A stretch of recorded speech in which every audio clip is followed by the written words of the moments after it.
Underway, Greg. So thanks everyone for joining us. Welcome everyone. Welcome to this Coast to Kosci 24 webinar 2. So we run like a series of webinars. This is the second one, obviously, and this one tonight features our runners. But let me just actually kick off by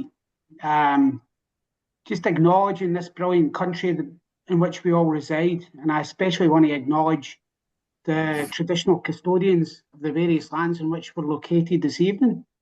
And I want to give in a special mention to the lands in which we run our Coast to Kosci race. Those are the Ewan and the Ngarigo people. Pay my respects to elders, past, present, emerging, and celebrate the diversity of our Aboriginal peoples and their ongoing cultures and their connections to the lands, the mountains, and the waters of Australia.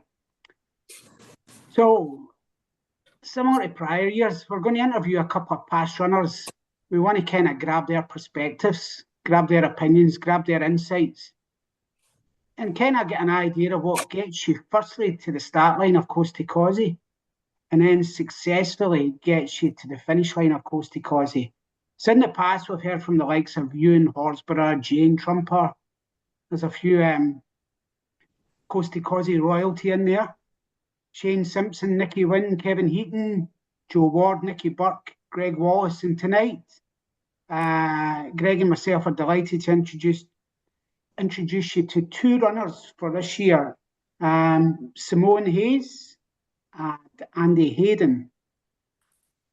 Greg, you want to introduce Simone, please?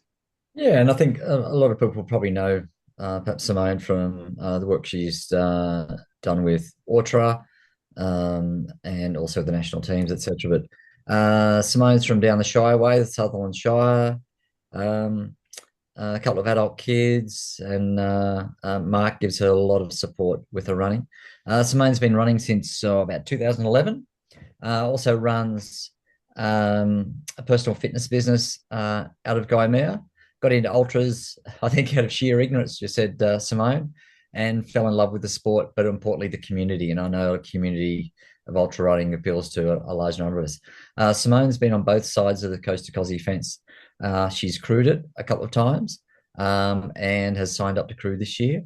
And she's also run Coast to Kosci a couple of times as well in inclement years, but did also get to the summit one year and got called while Simone was up there, unfortunately. She finished second female last year. She's also won the elephant race, been Australian 24-hour rep,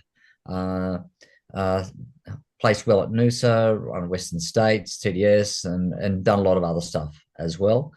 And we're really glad to have Simone with us tonight. As I said, she's also heavily involved with initially Aura, now the reshaped version of Autran is the president there, and she really puts a lot back into the sport and the effort in making sure we have really good trail running standards and are trying to grow and get more professional as I suppose, as an industry or as a sport. She does say Coast to Kosci is one of her favourite races, which we love and are happy to hear. And so we're really glad that Simone's been able to join us tonight. So thank you for joining us, Simone. We promise not to interrogate you too much, Simone. So, I don't believe you. So Thanks for having me, guys. The next runner is Andy Heyden. So I got Simone and Andy very kindly provide bios, and Andy's is that good. I'm not going to actually change too much, so I'm just going to read it aloud. Andy's a thankful husband and a father of two daughters and loves running as a balance to the old corporate work life. He ran his first marathon, just happened to be in London at the age of 21. That was back in 1995. He ran that for charity after his dad had a heart attack. And now he's run a marathon every year since. Comrades was his first ultra back in 2010. And he reckons that was a springboard for being selected for the Aussie 100 kilometre team. And then he's been selected 10 times. Bloody hell, Andy. Between 2010 and 2023. He started and completed the last 3 Coast to Koscis. He's loved them all. Again, we love to hear that. He's the only person, and I mean, I think you're wasting your typing skills here, Andy. But he's the only person that puts 5 kilometre and 10 kilometre results on his application. But he thinks they're very useful in the case of a sprint finish. And there's a few people who might understand that. Him and Shaggy, like I think it was 3 years ago, maybe 2 years ago. Yeah, they ended up doing a bit of a sprint finish, which after 242 kilometres, wow, that was just unbelievable. But he's happy to still be clocking sub 17 minutes for 5 kilometres. Yeah. And sub 35 minutes for 10 kilometres. Yeah. At 50 years young. So watching the sunrise on the beach at Twofold Bay and sharing the weekend with his Coast To Kosci family, it's now firmly one of Andy's favourite moments of the year. So again, Andy, thanks for joining us tonight. Simone, same. Greg, do you want to open with a Yeah, I couple of think, questions? and again, this is to perhaps provide a few insights from an ultra perspective overall. And most of you are well seasoned ultra runners, but it's also how, in some ways, how does ultra running and the specific learnings apply to Coast To Kosci as well. But some of the questions. So, Simone, one of the things is we all start often get into running. We hear about these things that people do grandiose distances. How did you go from I'm running, say, 10, 15 years ago, to discovering and actually getting into ultra running as opposed to marathons or shorter distances? Probably the wrong way, I guess, looking back. But I don't think I'm the only one to ever done that, and I don't recommend anyone. Probably as a running coach myself, I don't recommend anyone does it now. But I went from being a really shabby half marathon runner, like pretty slow, like 150 sort of half marathon time, to my first 100K 6 months later because a friend suggested I should. So that was, yeah. So we thought, why not? Let's have a crack. So that was pretty much it. Went to the North Face 100. I was injured and went to a physio friend. He said, you should have a crack. And I said, you're an idiot. And then I signed up. So It that's reminds pretty me much, of, it yeah. reminds me of a conversation you and I had, Mickey Campbell, very similar to that. That would have been up at the Great North Walk about the same time, I think. Indeed. And Andy, for you, I know you talked about London Marathon and the driver there for you, but what was this difference between there and going Comrades? What made you go from London Marathon to Comrades and beyond? Yeah, well, I guess I started running before the internet really took off, and the London Marathon exhibition every year had a comrade stand, and I always used to see it, to be honest. And they'd have the video of the start line, and they'd have the video of the people crawling over the finish line. And I used to see that, thinking, I've got to do that one day. And just living in Sydney and St Ives with quite a few South African people, there happened to be a few people in 2010 going over, and it was World Cup year of the football, and I'm like, this is the stars are aligning here. This has got to be the year. So yeah, I did do 6 foot track in 2009. I mean, it's a fair bit harder than a road marathon. So I guess that was my first, technically ultra. But yeah, the springboard from going from 45 to 90 was just the draw of comrades and the number of people, to be honest.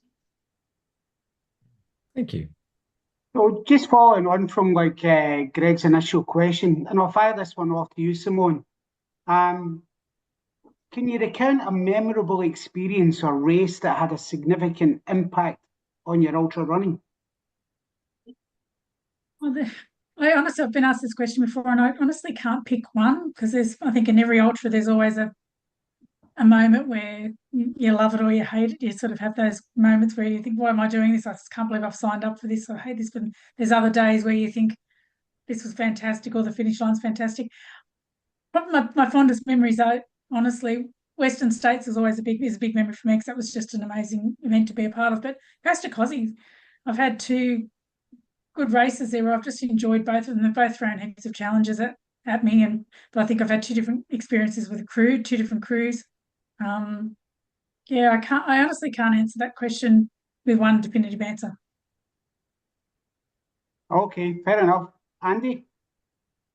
Yeah, look, no, one thing that, I mean, the things that come to mind is definitely representing Australia the first time, especially, I was just pinching myself, I think, in 2010 when I first kind of my kit arrived at my desk in the office, and I took out this Aussie singlet, and I'm like, it's a bit just surreal, to be honest. And then lining up, and it was Gibraltar in 2010 with 2 or 3 guys who I knew really well.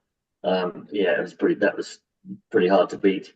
But yeah, everything's different. Coast to Kosci, very different again. I mean, I still call myself a road runner and a 5-10K runner. So for me to really think, and without going into history, I got rejected a few times under the old management of the race, never got into the race. And when you guys let me in 3 years ago, I'm sitting there going, geez, can I really do this? This is not my comfort zone, but that's the whole point of having a crack. And it was pretty special to finish that first one. It was probably planned to be a one-off, but here I am again, 4 in a row. So yeah. Good. It's good. And Andy, if you look at having done a few of these now, a few Kosci's, I mean, how do you differ? And I appreciate you start to do shorter distance stuff earlier in the year. How do you train differently for, say, Coast to Kosci than you do for some of the other ultras you do?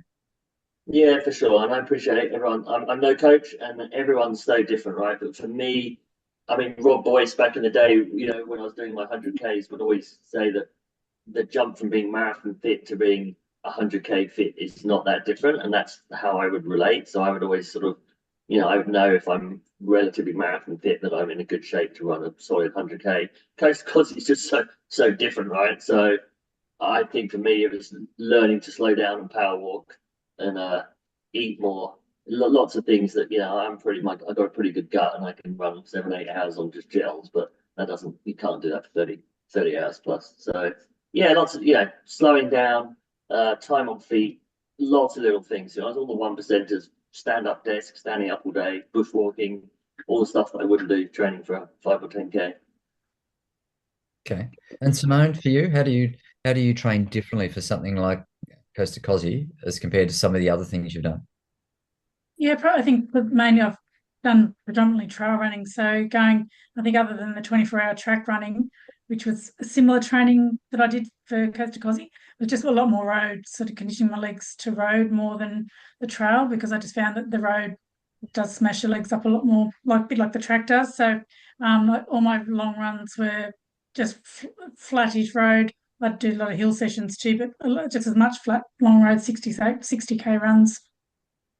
If I could do those on a regular basis, they were sort of my bread and butter. And then I always try to fit in 100K run about 5 weeks out. That's just worked for me both times. I know it doesn't fit in with everyone's plan. That kind of just always just an easy. I'd do a night run. I just start at about 6 o'clock at night and finish at 6 o'clock in the morning and have breakfast to go to bed. And that always kind of worked for me. It just sort of gave me a bit of confidence that, okay, if I get through that 100K mark, I should be okay. So. Same with you, like Andy, a lot of walking. I did a lot of fast walking when I was doing those training runs, having walking breaks. So trying to get your speed up walking, because I think if you can walk strong, walk the hills strong, and even if you need a walk break on the flats, if you can walk those really quick. Something else we took away from the 24-hour running on the track, being a solid walker definitely helps, because you can make up a lot of ground, and you can cover sort of 6 or 7 kilometres an hour walking. So if you do have a rough spot, you can still be eating and walking and getting yourself through a rough patch, but still making distance. So just relentless forward progress was kind of my mantra. Just keep moving forward, and if you got to walk, at least you're moving forward. Okay. I quite like that, Simone. Relentless forward progress, eh? So I never started my car. Like that's one of my things. Unless I absolutely have to come into the crew car, if they're not ready with what I want, I keep driving. I'm not stopping. So my thing was, even if I'm walking, having a break, I'm not going to stop and wait for them to give me something or prepare it. If they weren't ready, I would keep going forward. So yeah, that's little time. As much as I love my crew, I didn't really want to hang out with them. And some of the little things for me are even just thinking about how much time we spend running on the right-hand side of the road. So I actually go and do my long runs and literally just, I know the camera on the road's not huge, but it's just those little things like that, trying to condition to replicate what's going to come on race day. So I go and do my long runs on the road, on the right-hand side of the road where it's safe, just getting used to that's what I'm going to do. And in case, it has an impact on the hips or a couple of inches difference on the gradient. Wow, I wonder how many people actually think to that level of detail, Andy. Yeah, I don't know. I mean, preparation, I think. Yeah. I think Ewan told me that one. Somebody told me that one. That was a nugget from someone else. Just little things like that. Yeah. Yeah. So, I mean, like the actual physical side is like more tangible, but the mental side is equally important. Andy, any techniques that you use, anything you do that stands out or that's really worked for you in the past? Yeah, yeah, I don't know. Yeah, I mean, it's hard to break. I mean, breaking it down into chunks. I just on the start line, I don't really think about how much there is ahead. I just think about first 24K. So for me, I think that's a pretty common kind of goal is just to not overthink the length of the day ahead and the 2 days ahead. Just break it down a bit at a time, being on top of nutrition every hour, just that little sort of stuff, and then you don't get carried away of how much there is ahead of you.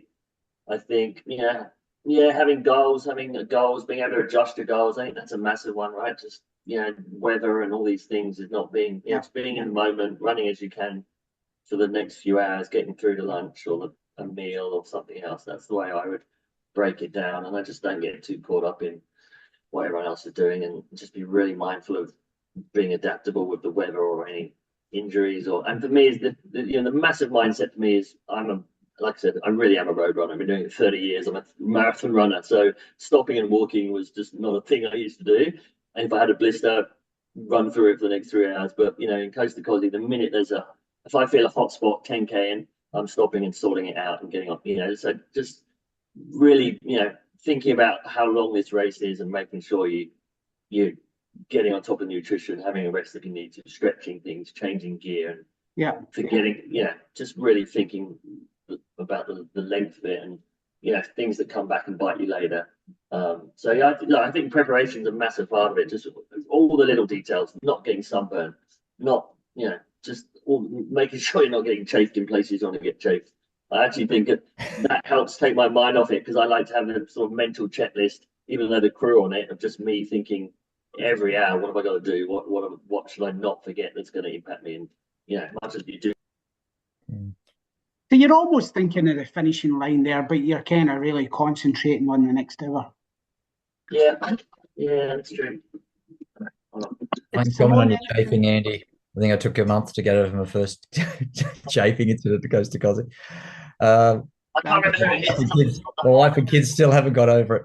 The flipping, that's a funny story. I'll tell you another day. But just for you just touched on nutrition there again, and everyone has their own different approaches to nutrition. Again, just tying this back to Kosci and a 240K race. What's the approach you take for nutrition for Kosciuszko that might be different from what you do in a normal event?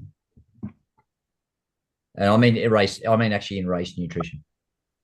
Yeah, again, I'm probably not the most technical person, to be honest. So I don't, I get slammed by my crew. It might be different this year in terms of I don't get down to, I do a lot by feel. Like I don't have, it's got to be 100 grams of this and 200 grams of that. I mean, I just try and eat a lot and be on top of it and keep a log of what we've eaten so we can go back and make sure we know every hour we've been eating and mix it up. I like to have foods I can look forward to every few hours. They may not be the best, but there's things to look forward to, whether it's chocolate here or something in particular. But yeah, for me, I've done peanuts, bananas, protein ball, Vegemite sandwiches, which I think Avery special.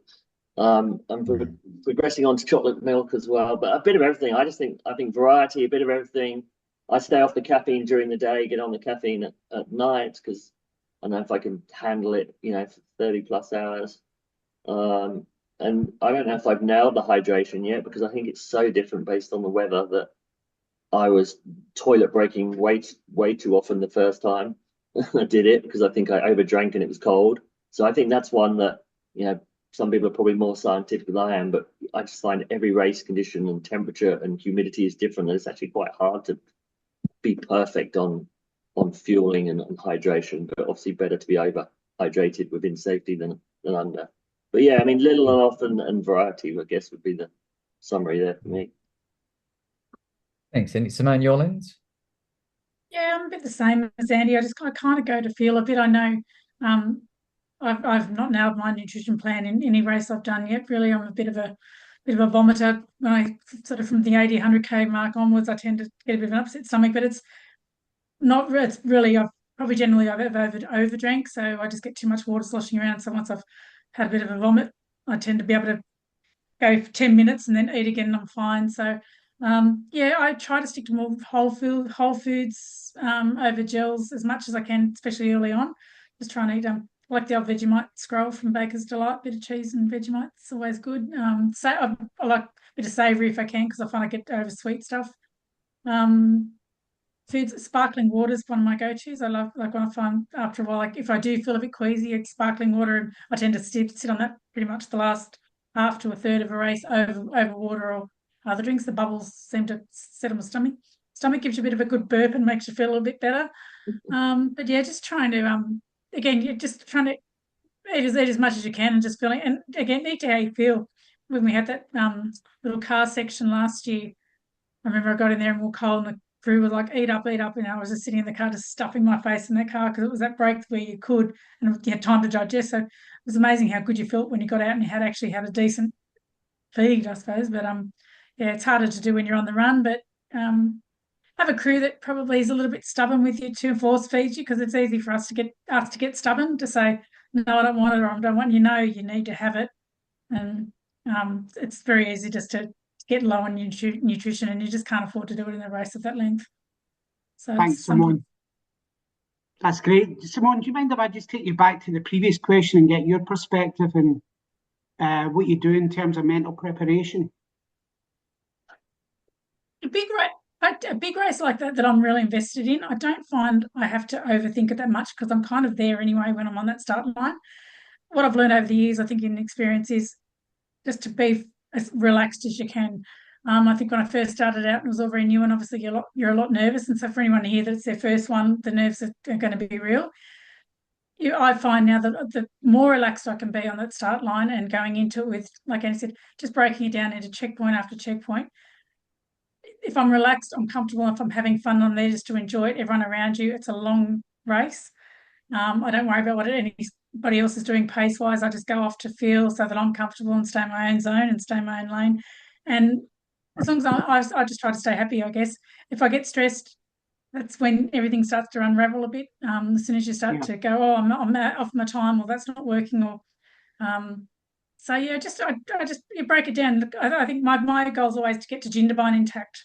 So if I can get to Jindabyne in good shape, and then I have a complete reset. To me, the race starts all over again once you hit Jindabyne, and then you just go into that. Right now, I've got 60 k's. I've got to climb uphill.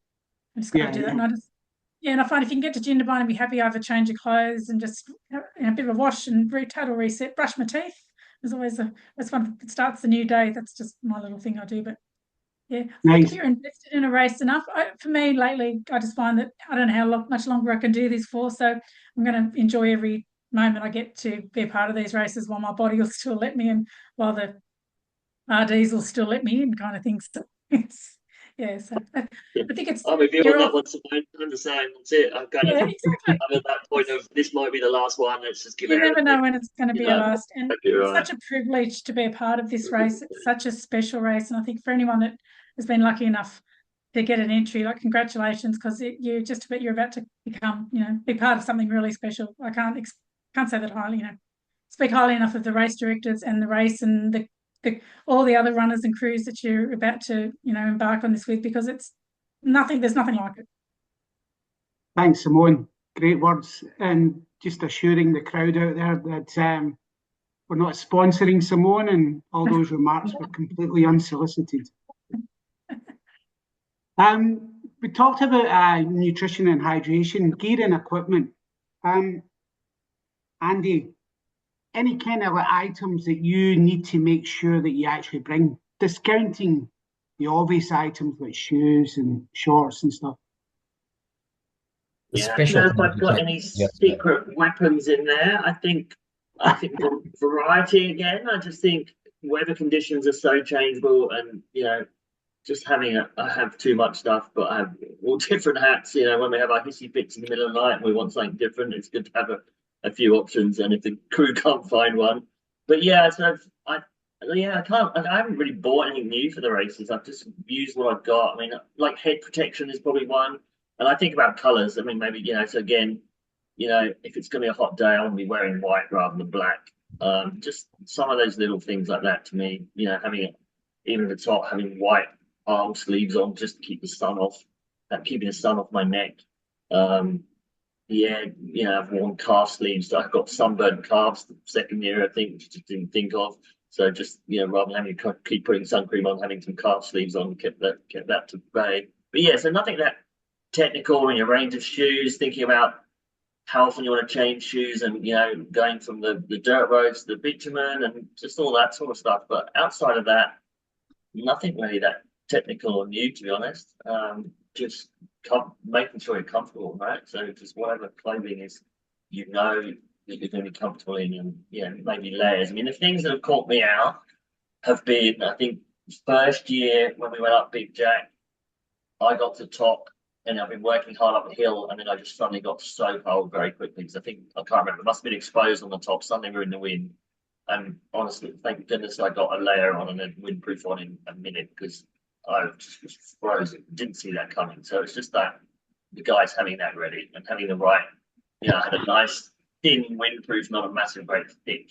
Just different options like that because we just don't know. And then I think Simone and I got caught on the mountain last year when the storm hit for the sixth time, whatever it was. I mean, you guys make a lot of noise about the mandatory equipment, and it just shows how important it is because I was in shorts and a t-shirt and went to full thermals, waterproofs, and was freezing in a moment. Like, it was frightening, to be honest. And I just wanted to get the hell off that mountain at that point as quick as I could, which is a good reason to get running again. But yeah, so I just think, having all the right gear.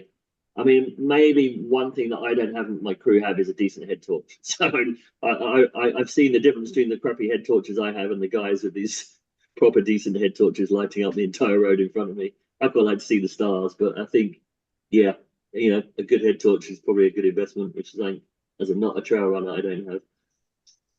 Thanks, Andy. And it's a good kind of reminder around the mandatory gear because the weather is extremely changeable, rapidly changeable on the mountain.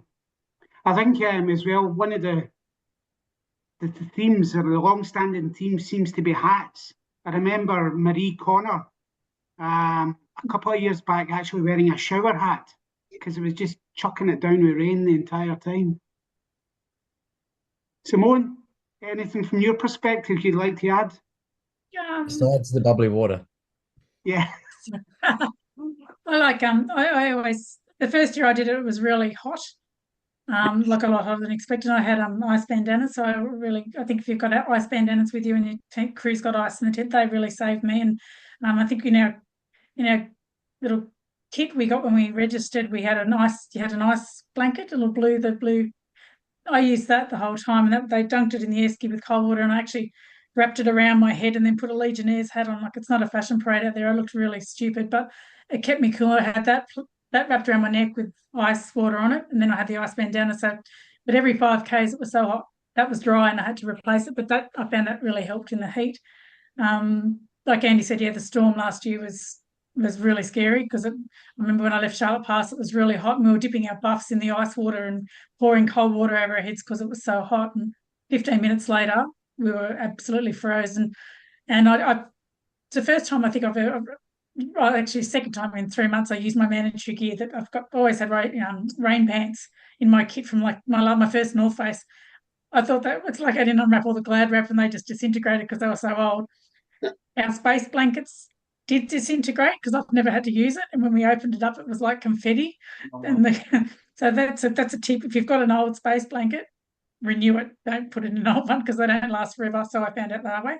But we went into Rawson's Hut to get changed. We'd put our gear on, but then it was so cold after we'd summited and we got back to Rawson's Hut, we put our pants and everything on, and I didn't put my thermal tights on under my rain pants. One, because we were so cold and we were actually struggling to use our fingers to do much. We're all shaking. So it was just like, let's just get these rain pants on and go. But I honestly wasn't warm enough with them because they just stuck to my legs. And that was a lesson. I think next time I would take that extra. It's hard because you're in the thick of it and we were all frozen, and I think we were already a bit hypothermic at that point. So it was hard to make those decisions, and we were rushing to get warm and get out of there. But in hindsight, once I got out there, I was even colder, and our wet stuff made us cold too. So if you've got spare stuff, remove your wet thermals, put dry thermals on, then put all your stuff on. It's worth getting completely changed and putting dry if you've got the option. We're undercover in Rawson's hut, so we could do that, but we didn't. So I do regret not doing that. But the ice bandana are a good thing, and like Andy said too, with blisters and things like that, gear, it's self-preservation out there. That's the biggest thing. So address your issues early. If you've got feet issues, address them early. I always have sunblock spray in my kit rather than cream, so I just let the crew just can spray me. If I drive, I can pretty much be walking and they can be spraying the sunblock on me, so I don't have to stop. And it's pretty hard. They don't want to touch your sweaty body, and it's hard to get it everywhere. But the spray is really good. Just close your eyes.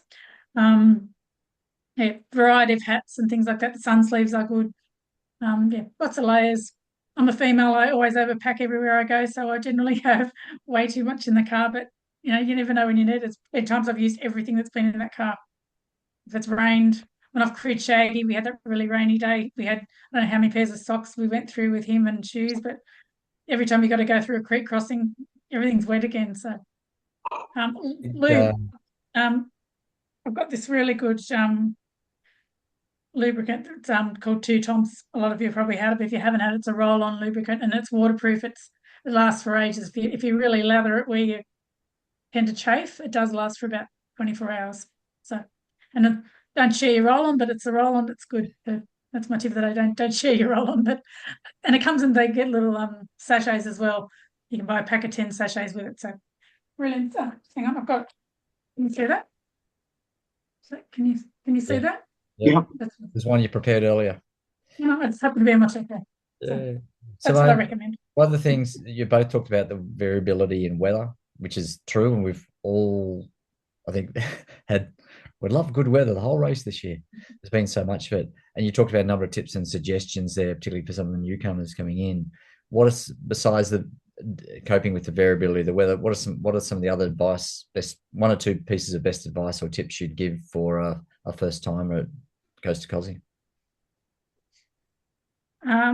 Shut the boot for the crew. Make sure when you're going to take off, make sure you close the boot. That's one tip I have, because my crew were in a hurry. I took off and they weren't quite prepared, and they were chasing me up the hill, and they gunned it and hadn't shut the boot. So everything in the back of the boot, including all the lint balls and ginger beer bottles and everything, went rolling back down the hill and into the oncoming runners. So that was, there's one tip: shut the boot.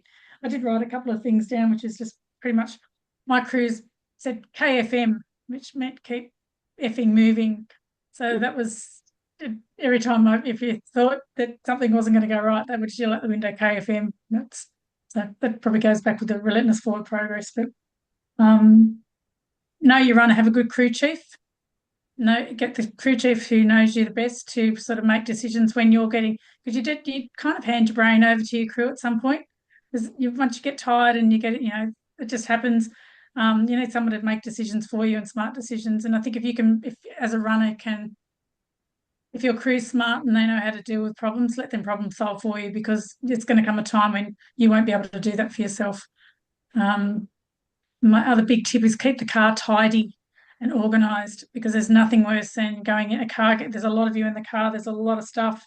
You're climbing over the top of each other. You go to find something in your runner wants and you can't find it. So keep the car organised, know where things are, and have a place for everything. That's probably my biggest tip from a runner and a crew, because I've asked for something as a runner and they can't find it, and get shitty with your crew often. But that's one thing when you really want something and they're pulling the whole car apart and on the side of the road trying to find that one thing.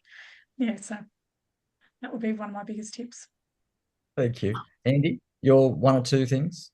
Yeah, I think we've covered a lot of the stuff, but I was going to say all the same about the organisation. I think just there is a lot of kit, and we all know what we want, but it's how, when we're tired, how we sort of, how do we tell the crew what we want, if that makes sense. So I just try to be really organised and walk them through the entire race the day before in terms of kit, and having hot weather kit in one bag and cold weather stuff in another bag, and then just lists of all the different kit, so that when you're calling outside, like, I want my blue rain jacket, they know where it is, they know which one it is.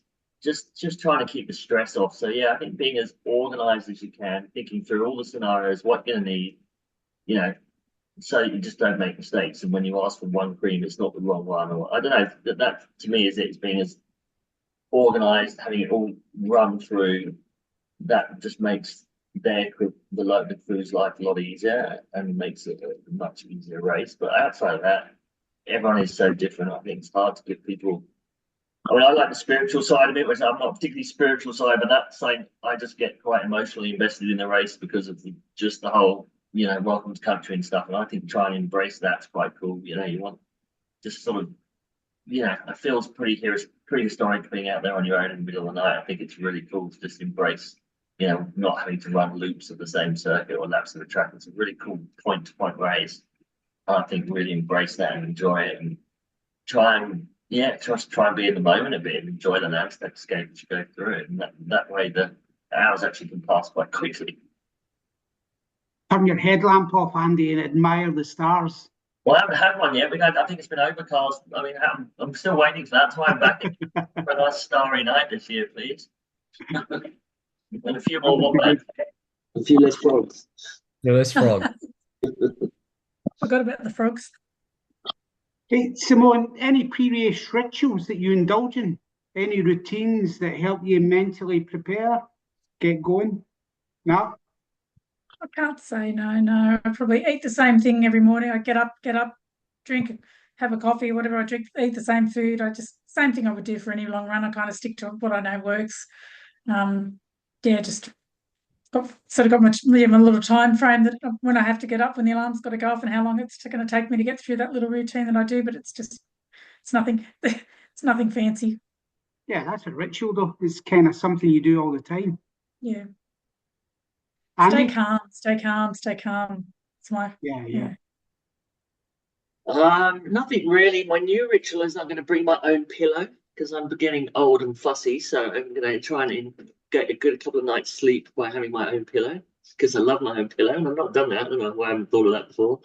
And the thing I just thought for the rookies, sorry, I just had made some notes. It's just about kind of beware Dalgety Hall. And, I think that's stuff we've talked about in the past, but I do my best. I go in there for a toilet stop and get out there, but it's very warm and cozy in there, and I could quite easily go for a nice nap in there. So again, we're all different, but for me, yeah, it's bloody cold when you come back out of there. So just be a bit careful of, how warm and all the heaters in the hall in Dalgety. Is it Dalgety? Yeah. Mental blank. So just little things like that.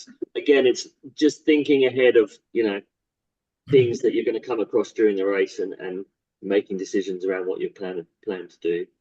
But yeah, I'm pretty chilled on the ritual side of stuff. I think just being organized is my main thing, having a checklist, being not assuming that you're going to remember everything. So I still have like a 15-point checklist the night before and make sure I've done it all in the morning, because you do get caught up in the excitement and time flies suddenly when you've got 20 minutes before you've got to be on the start line. So just keep saying organized, right? But there is a lot to think of this race.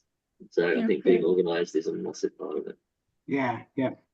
I've actually got a folder for my crew. Sorry, I didn't. A folder for my crew that I've used for both of them, and it's just a full scope folder that's got all the maps and driving instructions that were and then just in each stage, so they can actually just flick through from page up to page. It's like a manual, so they they know what I want. Sorry. Sounds like Mr. Wallace. Well, they get their own personalised one with tabs, and they still don't read it. They don't read it. I'm really good. They make notes, and they know when I've done everything. When I've eaten, when I've done everything. If I've gone to the toilet, then it's all in. When I look back, it's really funny to read some of the comments they've put in there. But it helps them to just map driving instructions and knowing how far it is to the next checkpoint. Make sure that the turning right or left, because I don't know how crews get lost, but apparently they do. But yeah. So just to follow that up, just one piece is we often find that support crew don't know the race rules well, or they do, it's in the folder, but actually then there's an issue at some stage or a question they just don't understand or they've not read it, or they assume the crew chief takes responsibility, or the runner, or the runner knows all that. Well, actually, that's part of the support crew's job to do. We do encourage you all, make sure your support crew are aware of the rules, read them and know them, so that they can act if they need to act. Changing tack a little bit, it's a lot of people, it's peak time at the moment, training time. Andy, you talked about a lot to organise. What a couple of tips you have on how you stay whether you call it sane, balanced, and juggle having a family, work, the training, again, whether it's those 60K or 100K type runs for you, Simone? What are one or two of the things, Andy, that help you keep you organized? Yeah, I just think a week ahead at a time. So I look at my work week, the family week, and just work out which day is going to be busy and where I'm going to struggle to get training and get organized accordingly. I think my main thing is it's just easy to get up and get it done in the morning because then other things don't get in the way. You know, a number of times I've had people stick a work meeting in my diary. At lunchtime, I'm planning to go for a run, so we're trying to avoid those sort of things. Not quite important enough to block out my lunch diaries quite yet. But yeah, I think it comes back to being organised again. So I just want to, map my week out. I mean, I still try and do, again, I still do the odd tempo session, stuff like that. So if I'm going to do that on a Tuesday, I can't Sunday. I just don't want to cram 2 hard sessions back to back because I've had to juggle things around. So just being really, at school, it's just the stuff like sleep, right? I mean, I'm, become a bit antisocial for the next 6 weeks. So I need to sleep. Working hard, training on top of that. So yeah, there's not been too many late nights because I just don't want to get sick. I don't want to get run down. It's just tying that fine line of overdoing it. I'd always rather be underdone than overdone personally. So I tend to, know my body, listen to it. I don't care if I was supposed to, if I, in my mind I'm doing an 18K run and I cut it short at 16. I really don't, I don't get angry about these things. It's like I'd rather be 2K under than feeling it the next day. So yeah, just that's the sort of thing for me. But just thinking every week ahead, planning it, having the sessions worked out, thinking about days that are going to be super busy or tired or there's something on and trying to work around it and juggle the week around if you need to and be flexible. And then to be honest, I'm pretty sad. I mean, I will find ways to train. So I've been, I've been doing like watching my kids play netball and doing exercises in the background and getting strange looks from the parents who finally they work out what I'm like. But I don't mind. I'll get a 20-minute strength session in front of the TV, or I'm on the foam roller in front of the TV. Or thank goodness we work from home these days, and I'm on the foam roller on a work meeting, and all of the above. Right. So I think making good use of time is definitely something I've got used to, working out how to do 2 things at once. Good. That's good. I haven't thought about that when working from home. Yeah. Simone, for you, and again, you've got a business that does a lot of work in the morning, training people. How do you I'm probably pretty lucky that how to keep it balanced?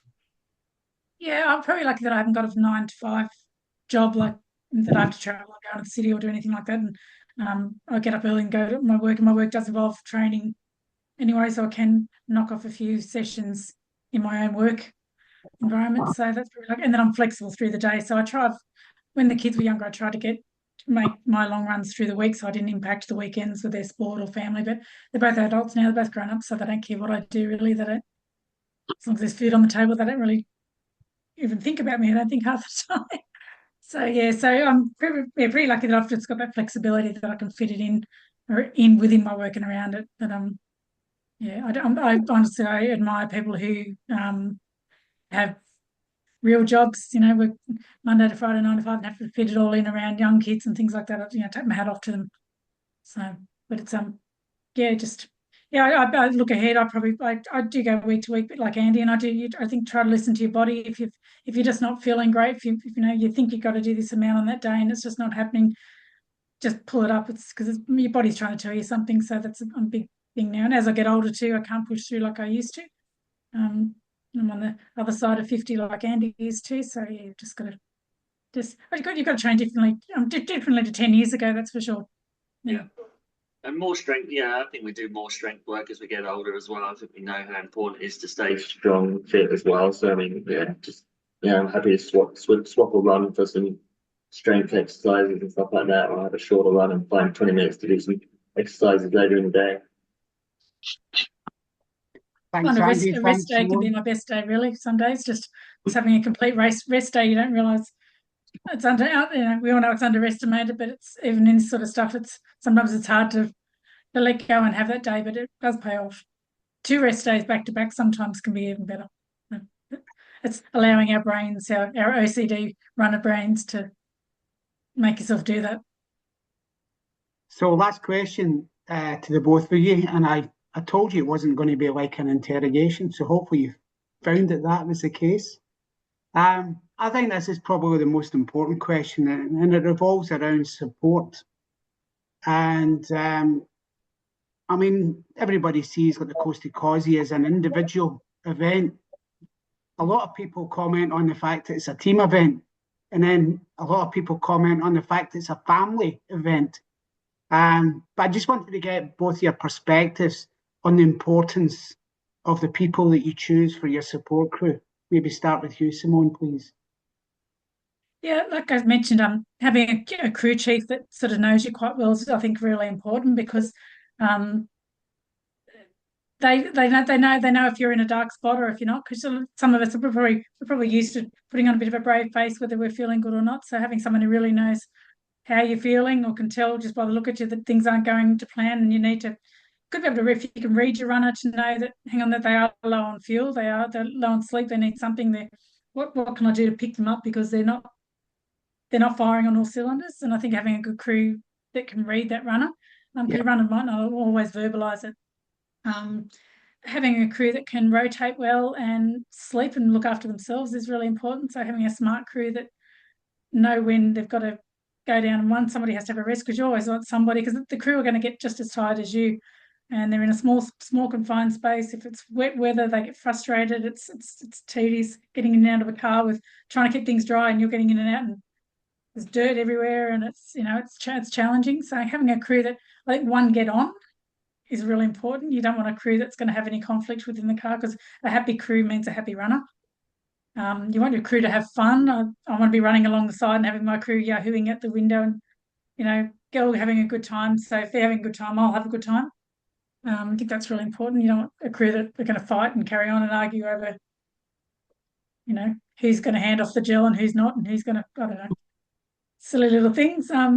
Just your crew's so important, and I think the other, looking after each other, other crews and other runners too, look out for everybody out there. And I think that's when you talk about the family, you never feel alone out there. So you've always got someone, another car driving past, who's cheering you on. Every time a car comes past, someone cheers you on and lifts your spirits. So that's really that's what makes the race so special. You kind of feel like you're just part of one big convoy, on your way up to the summit. So enjoy that.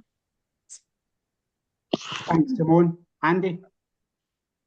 Almost exactly the same, to be honest. Yeah, I think the crew have got, my first point is that the crew need to spend a lot of hours together, and they need to enjoy each other's company. So I'd rather that is the priority, to be honest, that they all get on and they gel, and let alone the driving down and driving back as well. So it ends up being 4 days together. It's a long time in a small vehicle.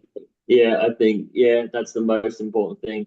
And I just try and have fun, right? And I've always said to the crew, it's all about, we're there to have fun. We choose to do this, so let's have a laugh. There'll be some sort of more serious moments and times when you need to have a good cop, bad cop, and someone to get in your ear, and other people to be kind to you. But I think that's the sort of mix we think about. But I kind of get my first crew person in, and then let them choose who they want to spend the weekend with. To be honest, that's the way I think about it, rather than me trying to pick 4 people that go together. And then, as Simone said, just try and have a mix of people that are happy to share the driving, the amount of running they need to do. And then, in an ideal world, obviously, if they've been there before and they know you, that really helps. But I think, you can, a lot of it is giving them instructions and have talked through most of the scenarios, so that you can give them as much information as they can, so they can relax a bit and just follow the instructions and not have to be thinking what to do themselves. Because they're tired as well. I think is the other thing, right? The crew have also been up all night, so we've got to remember that they're tired. Driving's tiring, so the easier you can make it for the crew, the more likely they're going to be enjoying it. And we can tell as runners if the crew's not enjoying themselves as well, and then that will then impact us. So I think that's important. But I remember my crew all loved it. They've all absolutely loved it every year. They've had an absolute ball, and they're hassling me to all be my crew, except that Chantel's stolen my crew this year. How dare she? Being that it's her husband, we won't allow that. But so I think Simone and I are 100% on the same page on all of that. Great. That's brilliant, guys. Listen, we've actually got a couple of minutes available if anybody wants to ask any questions of Andy or Simone. Mickey, I might do just a mini course update at the end, just a brief one. All right, okay, right. We'll Oh, okay wait. now. Like, Any questions? any questions quickly? Going once, going twice. Hi. Oh, Oh, hey, sorry. Yeah. Alessandro. Hi. It's my first time this year, and this is probably quite a boring question, but I'm somebody who has often struggled to find like road shoes that are super comfortable. And when I trail run, I tend to go for ground feel over cushioning and comfort. And I appreciate that approach is not going to work over a very long distance over road. And I just wondered if you had any tips on finding like good kind of shoes that are going to, make you feel comfortable over a very long distance on a road. Might ask you, Simone. Answer that, Yeah, given you talked about being a difference between a trail runner and a road runner. yeah. I tend to start in road shoes. Because the first 25 Ks, you've got the little bit of trail until you hit the road, but it's not. I personally wear Brooks Ghosts. I think they've got a decent amount of support, but they're not a heavy shoe, and they've got the tread on them is quite good for that first little bit of trail. Then you're on road, and I just find that extra bit of support's good. And then I tend to go to a Hoka road shoe from about 100 Ks on, just to give myself a bit more cushioning, a bit of a softer shoe. So I've been using the Mac 6 for the last 5 years. Mac 5, sorry, Mac 5 just gone to Mac 6, so the Mac 5, because I just find there's, again, a light shoe, just something with a bit more cushioning. And then I go to a trail shoe once I hit Sharp Pass. So again, I use another Hoka shoe, just use the speed goats, because I just find by then your feet are a bit tender and sore and it's rocky going up there. So they're just a bit, yeah. Nice. Stop putting your slippers on to go up there. You want something comfy and that's going to absorb a bit. But yeah, I find the Brooks road shoes are really good. The Ghost are great for that first 100 Ks. Something softer after that, and then a trail shoe for the last bit. That's my go-to. Amazing. Thank you. I did my first 100K trail though in road shoes as well, and never had a problem with them. I only went to trail shoes because everyone started wearing trail shoes and it became cool to wear trail shoes. But there's no reason why you can't wear a decent road shoe. So that's. Thank you. Greg, do you want to just give everybody a quick update? This man was down at the route over the course of the weekend, and Yeah, I will. They've just got got one or two separate questions. We've got a couple of crew members who will need to lift back from Jindabyne to Sydney post presentation. So if anyone has space, let us know or let Cindy know. And you can see that in the chat. And I think Melanie Warman was also looking for lift back post presentation to Sydney as well. So if we'll also mention it during the race, but if anyone has room to bring any bodies back, I mean live bodies, then that would be appreciated.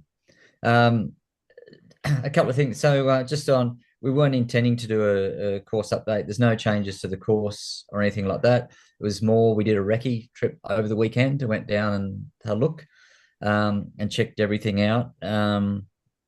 And we do that a couple of times through the year, and also to meet with everybody, such as Andy at Dalgety Hall, finalising the catering menu, working out how lovely and warm we can make Dalgety Hall, with Lachlan, who looks after it down there for us. I suppose just to go through a few things, the course is in really good condition. I appreciate there's no bad weather, but it's in great condition. A few times the Brandy Creek fire trail has been quite rough and ready. There's currently a bulldozer going through there, literally, right? And it's like a 2-lane highway, right? It's actually quite soft underfoot, but the dozer is actually really clearing it all out. First 100 meters up that steep hill remains untouched, but after that, it's wide, nothing down on it, and it's effectively a highway. It's now the amount of bitumen that keeps getting put in is just more and more. So the first 37, 38K, other than the first little bit of Brandy Creek Fire Trail, is all bitumen now. So it used to be after Toowoomba, there was little bits of bitumen here and there. It's now bitumen all the way to where you turn on Big Jack Mountain Road.